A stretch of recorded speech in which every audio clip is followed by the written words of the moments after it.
Embark on visual feast as we explore the awe-inspiring Pretty Armor Girls of 2018 to 2019. Disclaimer: I do not own the images presented in this video. Credit goes to their respective owners. This video has been made for informative purposes only. Without further ado, let's begin.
Attention, Hyper Mech Legionnaires!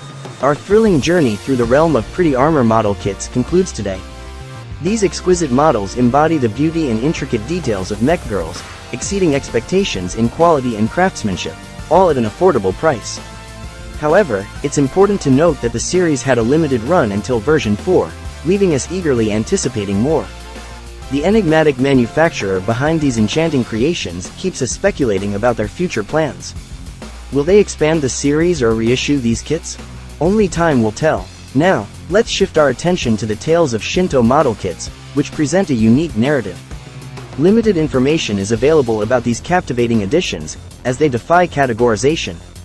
We're left intrigued about their origins and potential future releases.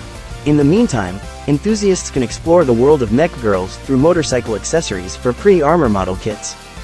This exciting addition sparks our imagination and leaves us pondering what other surprises await in this enigmatic universe. The resurgence of the pretty armor model kits remains uncertain, yet their charm and allure continue to captivate fans, leaving an everlasting impression on our imaginations. Join our Hyper Mech Legionnaires community, where we explore the captivating realm of pretty armor model kits one hyper mech at a time. Don't forget to subscribe for updates and stay connected. Embrace this fascinating world alongside us. Stay hyper, Mech Legionnaires.